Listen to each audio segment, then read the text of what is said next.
యేసుక్రీస్తు వారు సిలువలో మరణించారు, యేసుక్రీస్తు వారు తిరిగి లేచారు. లేఖనముల ప్రకారము సిలువ వేయబడి సమాధి చేయబడి 3వ దినమందు తిరిగి లేచారు.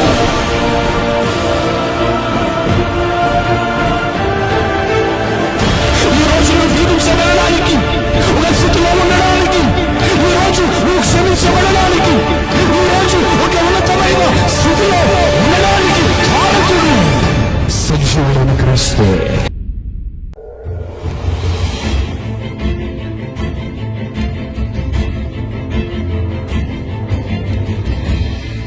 గమనించే మాట ఏమిటంటే, ప్రభునందు దేవుని పిల్లలారా మీ అందరికీ చెప్పే మాట, రెండవ దయ్యం ఏంటంటే చెవిటి దయ్యం.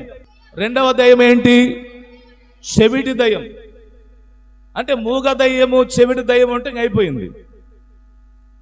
ఇప్పుడు తాత ఉన్నాడు, పాపం పాస్టర్ గారు వాళ్ళ తాత ఉన్నాడు, మాట్లాడాడు, వినపడవు, సచ్చిమింగ్ అంతే.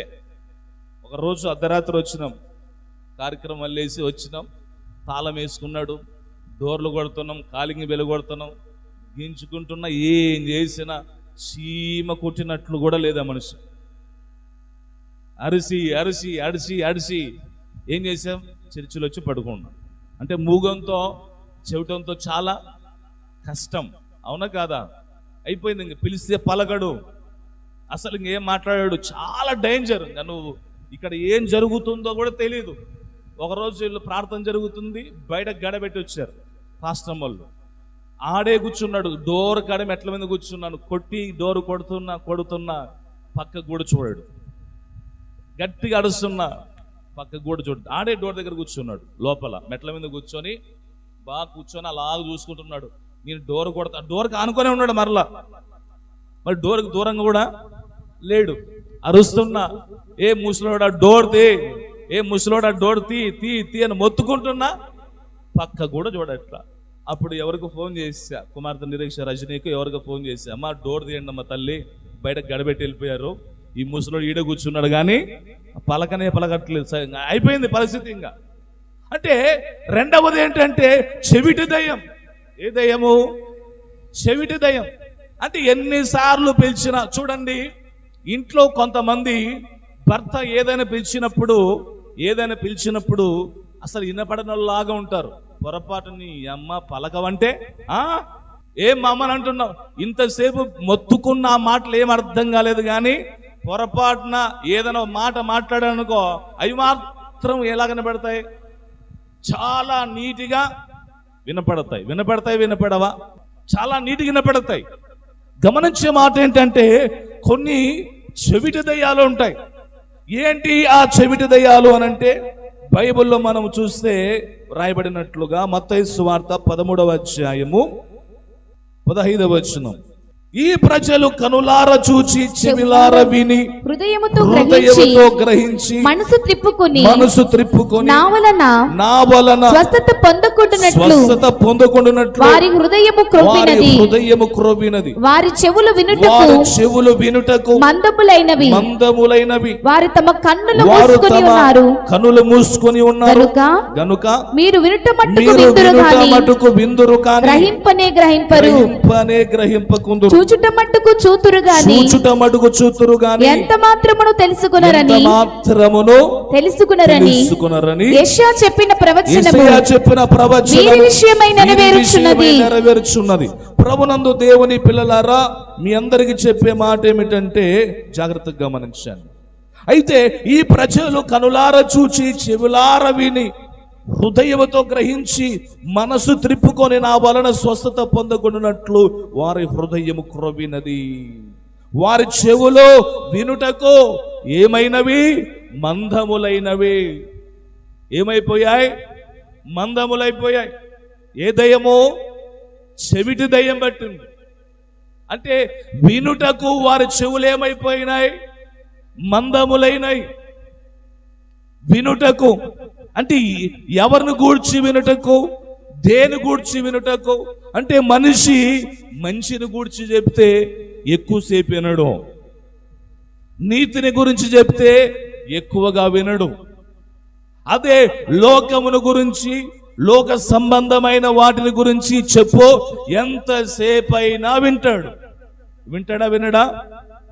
ఇంకా మూగదయ్యాలే మీరు, ఇంకా మూగదయ్యాలే, ఇంకా చెవిడి దయ్యాలే. మూగ అనుకుంటే చెవులు కూడా వినపట్టలే మీకు. అంటే ఫస్ట్ కారణం ఏంటి? చెవుడు. అంటే చెవులు వినపడితేనే కదా మీరు మాట్లాడేది. అవునా? చెవుడు కూడా ఉన్నట్టుందేమో. చెప్పండి.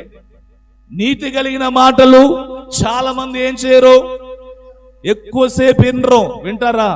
వినరు, ఎక్కువగా వినరు. అంటే భక్తి కలిగిన మాటలు, ఇలాగుండాలి, అలాగుండాలి, ఇలా ప్రార్థన చేసుకోవాలి, ఇలా క్రమంగా ఉండాలని చెబితే చెవులు ఏం చేసుకుంటారు? మందము చేసుకుంటారు. ఏం చేసుకుంటారు? మందము చేసుకుంటారు. అంటే చెవిటి దయ్యాలు, అంటే చెవిటి దయ్యాలు ఈరోజు వినపడకోకుండా చేస్తున్నాయి కొన్ని దయ్యాలు. ఎవరిని గూర్చి వినకోకుండా? నీతిని గురించి, రక్షకుడిని గురించి, నీతిమంతుని రక్తమును గురించి, రాకడను గురించి, జననాన్ని గురించి, రాబోయే శ్రమలను గురించి, ఈ భూప్రపంచం ఏం కాబోతుందో వాటిని చెప్పుచుంటే ఏం చేయట్లేదంటే వినట్లేదు. ఒకరోజు దేవుడు నోవాహుకు ప్రత్యక్షమై నోవాహుతో దేవుడు ఏం చెప్పాడంటే, నోవాహు, ఈ యొక్క నువ్వేం చేయాలంటే ఒక ఓడను కట్టు. అది ఎన్ని మూరలు ఉండాలో, ఎంత ఉండాలో, ఎంత హైట్ ఉండాలో నేను చెప్పినట్లుగా నువ్వు చెయ్యనన్నారు.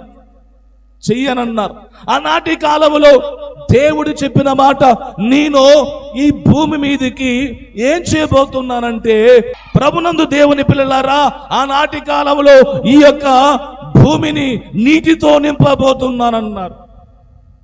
ఈ యొక్క సమస్త శరీరులను నేను జలప్రలయాన్ని రప్పించి నేను లేకుండా చేస్తానన్నారు. చెప్పిన కాలంలో నోవాహు అనేక మందికి, రే నాయనా, దేవుని ఉగ్రత రాబోతుంది, దేవుడు జలప్రలయాన్ని రప్పిస్తున్నారు, ఇంకా నాశనం అయిపోతారు, మనిషి ఎవడు బ్రతకడని చెబితే చెవిడి దయ్యాలు పెట్టాయి. వీళ్ళకి ఏ దయ్యాలు పెట్టాయి? ఆయన చెప్పినట్లుగానే ఓడ సిద్ధమైపోయింది. 40 పగల్లో 40 రాత్రుల్లో ప్రచండమైన వర్షాన్ని కురిపిస్తే పర్వతములు సైతం మునిగిపోయాయి. సమస్త శరీరులు నీటి చేత ముంచబడి వారి యొక్క శవాలు ఏం చేయబడ్డాయి చెప్పండి? నీళ్ల మీద తేలాయి. వినకపోతే ప్రమాదం. ఈరోజు ఈ యొక్క ప్రపంచాన్ని శాసించేది చెవిటి దయ్యం. ఏ దయ్యం చెప్పండి? చెవిటి దయ్యం. ఒకరోజు ఒక పాస్టర్ గారు ఒక ఇంటికి వెళ్ళారు. వెళ్ళి, అమ్మా, మీ కుటుంబం కొరకు, మీ పిల్లల కోసం నేను ప్రార్థన చేస్తాను, మీ కుటుంబం కోసం ప్రార్థన చేస్తానంటే ఈమంటదే, పోవయ్యా, నాకు 3 కుమారులే, నా కొడుకులు 3 తెచ్చేవాళ్ళే తప్ప ఎవడు తీసుకుని పోయేవాళ్ళు ఎవరు లేరు. లేదమ్మా, మీ కుటుంబం కోసం నేను ప్రార్థన చేస్తా, నువ్వు వెళ్ళిపో పాస్టర్ గారు, మాకు అవసరం లేదు, నా కొడుకు 3 కుమారులే, 3 కొడుకులే, 3 కొడుకులు కాబట్టి 3 తెచ్చేవాళ్ళు ఏం చేస్తారు? ఏం చేస్తారు? కట్నం తీసుకొస్తారు 3 కొడుకులే. అంటే ఈమె ఆయన మాట ఏం చేయలేదు, వినిపించుకోలేదు, అంటే వినలేదు, అంటే చెవిటిదిగా ఉన్నది. గమనించే మాట ఏమిటంటే, 3 కొడుకులు ఉంటే పెద్దవాడేం బాగా తెల్లగా ఉంటాడు, రెండోవాడేం బాగా నల్లగా ఉంటాడు. ఈ పెద్దవాడు ఎప్పటి నుంచో అనుకునేవాడంట, టీవీలో యాడ్ వస్తుంటే అది పలాంది వేస్తే తెల్లగా అయిపోతే బట్టలు వాషింగ్ మిషన్లు వేస్తే ఏమొస్తుంది, బాగా తెల్లగా అవుతారని చెప్పి సర్పేసి వాడిని తీసుకొచ్చి వాషింగ్ మిషన్లు వేసి స్విచ్ చేశాడు. ఏమవుతాడని? తెల్లగా అవుతాడని. గమనించే మాట ఏమిటంటే, ఈమె చక్కగా ఒక కుమారుణ్ణి ఒక పెద్ద బోలంలో ఆ బాబుని పెట్టి చక్కగా పాటలు పాడుతూ, ఏం పాటలు? క్రైస్తవులు కూడా ఈరోజు సినిమా పాటలు మంచిగా పాడతారు, అవునా? చందమామ రావే, జావిల్లి రావే, కొండెక్కి రావే అని పాటలు పాడతారు. గమనించే మాట ఏంటంటే, ప్రభునందు దేవుని ప్రియులారా, కొండెక్కొచ్చింది మరణం. ఏమెక్కొచ్చింది? కొండెక్కి ఇంట్లోకి వచ్చేసింది. అయితే ఒక్కసారిగా శబ్దం, గట్టిగా కేకలు వినపడగానే ఆ తల్లి లోపలికి వెళ్ళిపోయి చూస్తే ఆ బాబు ఏమైపోయాడంటే రక్తపు ముద్దగా మార్చబడ్డాడు. దాన్ని తీసేసింది. ఆ బాబును తీసేస్తే చూడగానే చచ్చిపోయాడు. తర్వాత అప్పుడు తల్లికి గుర్తొచ్చింది, అయ్యో ఆడ కుమారుని చిన్న పిల్లోడిని నేను స్నానం చేయిస్తున్నాను కదా అని చెప్పి బయటికి వెళ్ళిపోయి చూస్తే ఆ బాబు నీళ్ళల్లో పడి చనిపోయాడు. ఇంకా పెద్దవాడు ఈమె ఫోన్ చేస్తా ఉంది, ఏమయ్యా నువ్వు త్వరగా ఇంటికి త్వరగా వచ్చేయి. ఏంటి ఎందుకు టెన్షన్ పెడుతున్నావు? చెప్పు, నీకు వచ్చేది ఎప్పుడు 2 తులాల బంగారు తీసుకురావాలా, పట్టు చీర తీసుకురావాలా? నేను తీసుకుని వస్తా. ఎందుకు టెన్షన్ పడుస్తున్నావు? చెప్పు, ఎందుకు అరుస్తున్నావు? లేదండి, మీరు త్వరగా వచ్చేయండి అనంటే వచ్చేసాడు. ఆ వ్యక్తి బయలుదేరాడు. ఈ పెద్దోడు అనుకుంటున్నాడు, అమ్మో నాన్న వస్తే బెడ్రూమ్లోకి వస్తాడు కదా, బెడ్రూమ్లోకి వెళ్ళిపోయి దాచిపెట్టుకున్నాడు. బెడ్రూమ్లోకి వెళ్ళి దాచిపెట్టుకుంటే అనుకుంటున్నాడు, అమ్మో నాన్న రాగానే బెడ్రూమ్లోకి వస్తాడు కదా, బాత్రూంలోకి వెళ్ళిపోదామని బాత్రూంలో కాసేపు దాచిపెట్టుకుంటే అమ్మో నాన్న వాష్రూమ్ వస్తాడు కదా అని చెప్పేసి అని మరలా ఒక సోఫా సీట్ కింద దాచిపెట్టుకున్నాడు. అమ్మో నాన్న వస్తే ఇక్కడ కూర్చుంటాడు కదా ఎలాగని చెప్పేసి అని ఆ తండ్రి రానే వచ్చాడు, లోపలికి వచ్చాడు. ఈ బాబు ఏం చేశాడంటే, నాన్న ఇంకొకసారి వచ్చాడంటే ఆఫీసు నుంచి మరలా వెళ్ళడు కాబట్టి అని చెప్పి బాబు దేని కింద దాచిపెట్టుకున్నాడు? కారు కింద దాచిపెట్టుకున్నాడు. అయితే ఇక్కడ చూడగా 2 శవాలు పడిపోయాయి.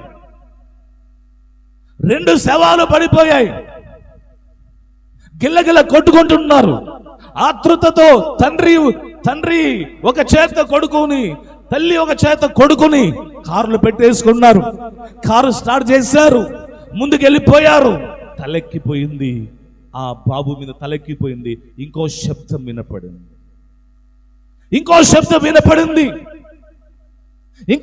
వినపడగానే కింద చూడగానే ఆ పిల్లోడు చనిపోయాడు. ఇప్పుడు ముగ్గురు తెచ్చేవాళ్ళ పోయేవాళ్ళ చెప్పండి? అంటే చెవిటితనం దేవుని విషయంలో, ఒక ప్రార్థన విషయంలో చెవిటితనం ఉండకూడదు. అంటే ఈ రోజుల్లో చాలా మంది చెవులను మందం చేసుకుంటున్నారే, అలా బతకకూడదు, ఇలాగుండాలా, ఇలా చేయాలంటే వింటున్నారు కానీ ఏం చేయట్లేదు, గ్రహించట్లేదు. వారి చెవులను మందం చేసుకుంటున్నారు. వినాలా, దేవుని యొక్క స్వరాన్ని వినే చెవులుగానే ఉండాలా, దేవుని హెచ్చరికలను వినేటువంటి చెవులుగానే ఉండాలా. ఒకనాటి కాలంలో మరణకరమైన రోగం హిజ్కియాకు వచ్చినప్పుడు ప్రవక్త చెప్పాడు, ఇదిగో హిజ్కియా నువ్వు మరణం కాపోతున్నావు, నీ ఇల్లు చక్క పెట్టుకోమన్నాడు. వినపడిందా? వినపడలేదా? వినపడింది కాబట్టి తను ఏం చేయబడ్డాడంటే గోడ త్రట్టు తన ముఖాన్ని తిప్పేసుకున్నాడు. దేవా అని ప్రార్థన చేయగలిగాడు, ఆయుష్ను పొందుకున్నాడు. దేవుని పిల్లలారా, ఈరోజు ఈ ప్రపంచాన్ని సైతానుగాడు చెవిటి వారిగా చేశారు. అందుకే ఏ ప్రాంతానికైనా వెళ్ళినప్పుడు సువార్తను ప్రకటిస్తుంటే అది ఏం చెబుతున్నారో వెనుక, మా ఊర్లోకి రావద్దు, నీకు పర్మిషన్ ఉందా అని అంటున్నారు చాలా మంది. నువ్వు అసలు యేసు గురించి చెప్పొద్దు అని అంటున్నారు. ఏం చెప్తున్నారు? యేసు ప్రభు వారి గురించి ఏం చెప్తున్నారు? సర్వ మానవుల నిమిత్తమై ఈ భూమి మీదకి వచ్చి రక్తాన్ని కారుస్తున్నారని చెప్పారే, పాపాలు క్షమించబడ్డాయని చెప్తున్నారే, నువ్వు తాగుతున్నావు తాగొద్దని చెప్తున్నారే, నువ్వు అక్రమంగా ఉన్నావు, నువ్వు అక్రమంగా ఉండొద్దని చెప్తున్నారే. అంటే ఒక ప్రాంతానికి వెళ్ళి మంచిగా బ్రతకమని చెప్పితే, మంచి వార్తను చెప్పితే ఈ రోజుల్లో చాలా మంది వినట్లేదు, సంపూర్ణంగా వినట్లేదు.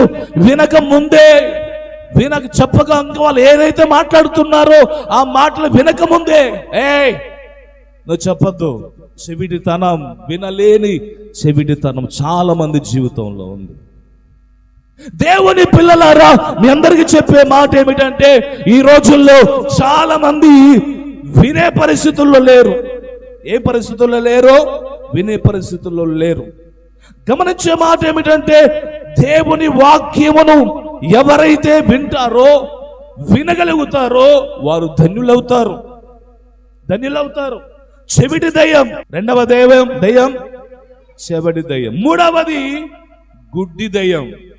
అంటే చెవిటితనాన్ని కలగజేసేది దయ్యమే. మూగతనాన్ని కలగజేసేది ఎవరు? గమనించే మాట ఏమిటంటే రెండవదిగా మీకు చెప్పే మాట ప్రభునందు, మూడవదిగా మీకు చెప్పే మాట ఏమిటంటే చెవిటి దయ్యం. ఏ దయ్యము? గుడ్డి దయ్యం. దయచేసి గుడ్డి దయ్యం.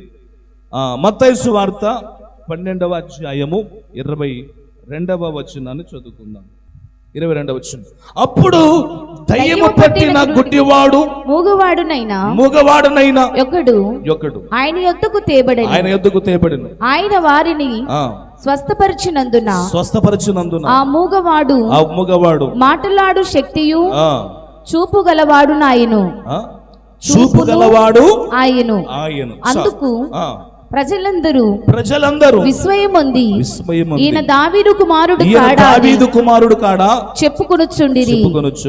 పరిసయ్యులు ఆ మాట విని వీడు దయ్యములకు అధిపతి అయిన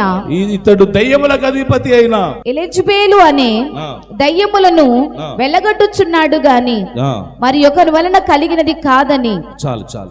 గమనించే మాట ఏమిటంటే ఈ వాక్య గ్రంథంలో చూస్తే అప్పుడు దయ్యము పట్టిన వాడిని, గుడ్డివాడిని, మూగవాడిని ఎవరి దగ్గర తీసుకొచ్చారు?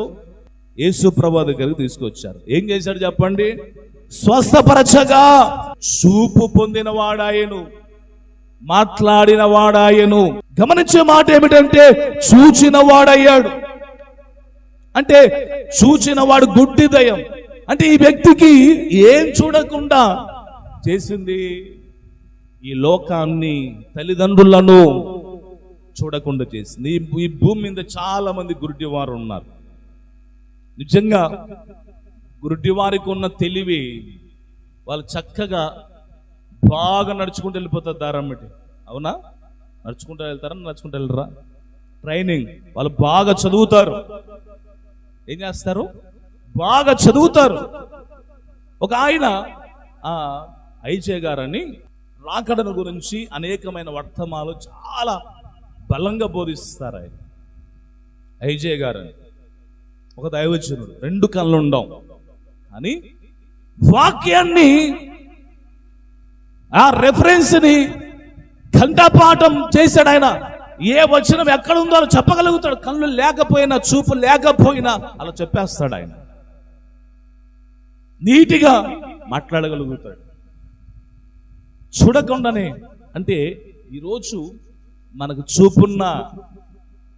చూపున్నా మనం బైబిల్ చదవం. ఏం చూస్తాం? సెల్లు చూస్తాం 24 గంటలు. ఏం చూస్తాం చెప్పండి? సెల్లు చూస్తాం. సెల్ ఎంతసేపు చూడాలో అంతసేపే చూడాలి. ఎక్కువసేపు ఏం చేయకూడదు, చూడకూడదు. అయితే చాలా గుడ్డి దయ్యం, ఈ వ్యక్తికి గుడ్డి దయ్యం పట్టింది. చూపు చూడకుండా చేసింది. అందుకే బైబిల్లో మాట రాయబడింది, మనోనేత్రాలకు యుగ సంబంధమైన దేవత గుడ్డితనం కలగజేసిందంట. ఏం ప్రకాశించకుండా?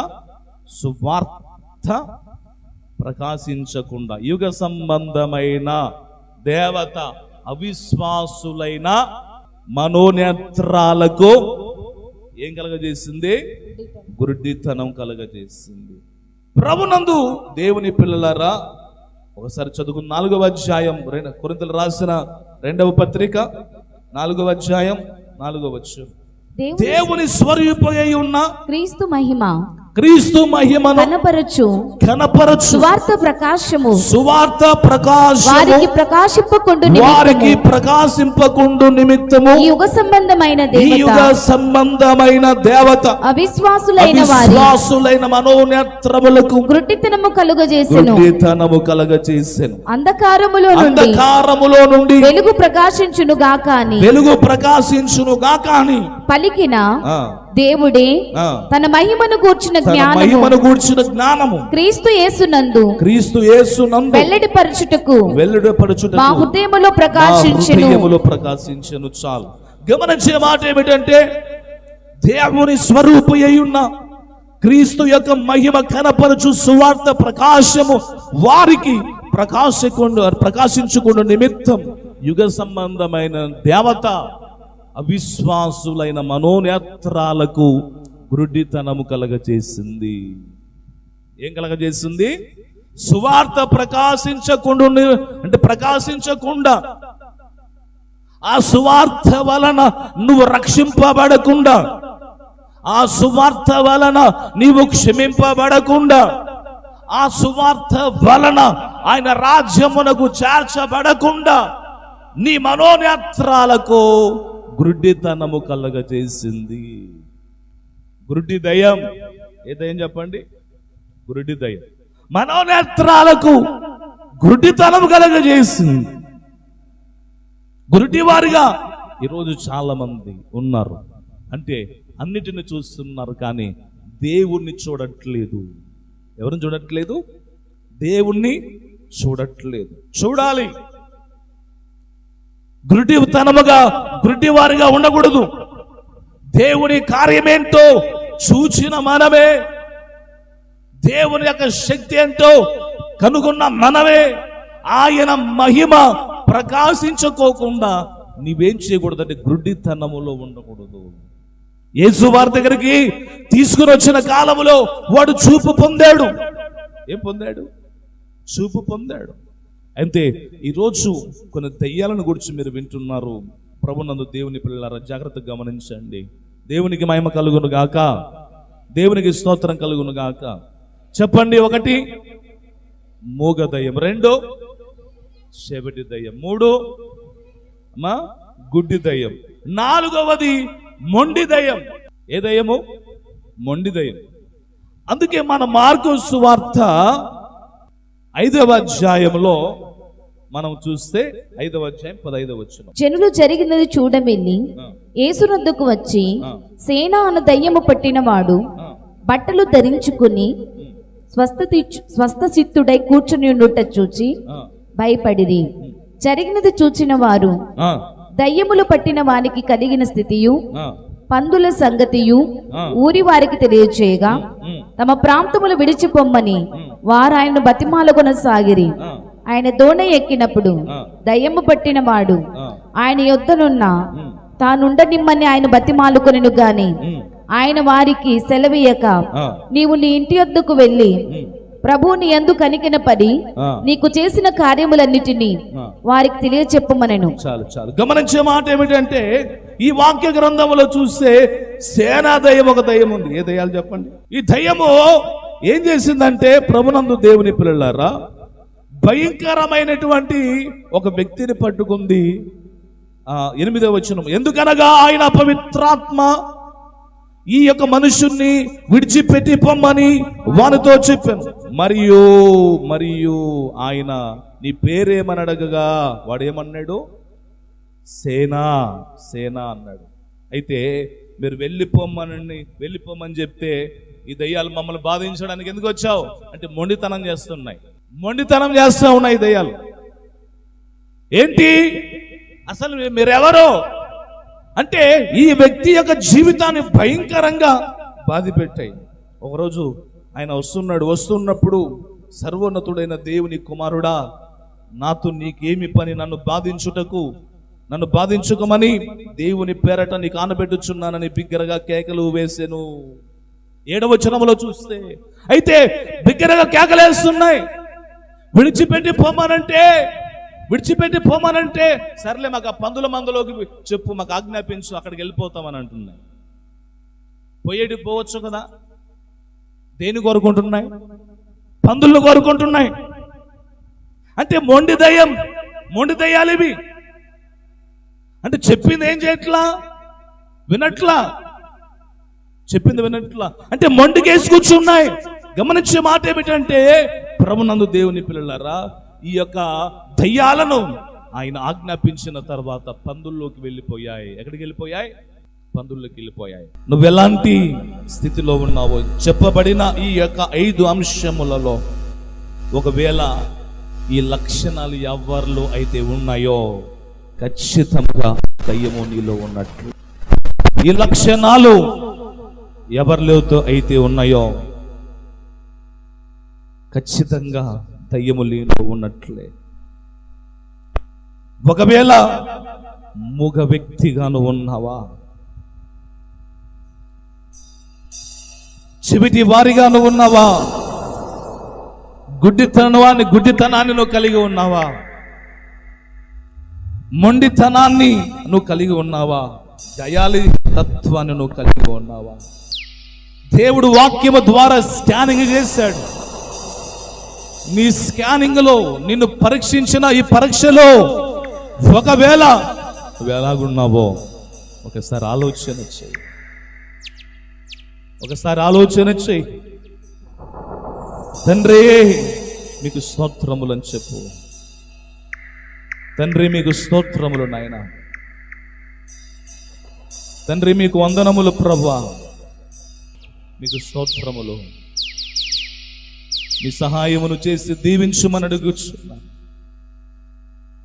కృప చూపించుమని అడుగుచున్నా. ఒకసారి చేతుల పైకెత్తి అందరూ దేవాని ప్రభుని స్తుతిద్దాం. పరిశుద్ధాత్మ దేవా మీరు దీవించండి. ఇక్కడ మోకరించిన వారందరినీ మీ శక్తితో, నీ అభిషేకముతో నింపండి. ప్రతి అనారోగ్యమును మీరు స్వస్థపరచండి దేవా, మీరు స్వస్థపరచండి నాయన. నీ గొప్ప కార్యములను జరిగింపచేసి నీ చిత్తం నెరవేర్చుమని, కృప చూపుమని, నీ సన్నిధిలోకి వచ్చిన వారిని బలపరచండి. ప్రతి చీకటి కార్యాలు, ప్రతి మాంత్రిక శక్తులను, వీరు కలిగి ఉన్న ప్రతి బంధకములను నజరేయుడైన యేసు నామములో తెంపి వేయమని ఆజ్ఞాపిస్తున్నామయ్యా. తెగి పోవును గాక. తల మొదలుకొని అరికాలు వరకు స్వస్థత కలుగును గాక. ప్రతి విధమైన రోగములను ఆయన బంధించుచు స్వస్థత పరచుచుండనన్నట్లుగా మన మధ్యలో అదృశ్యుడైన దేవుడు అద్భుతమైన కార్యములు చేయును గాక. తండ్రి మీకు స్తోత్రము.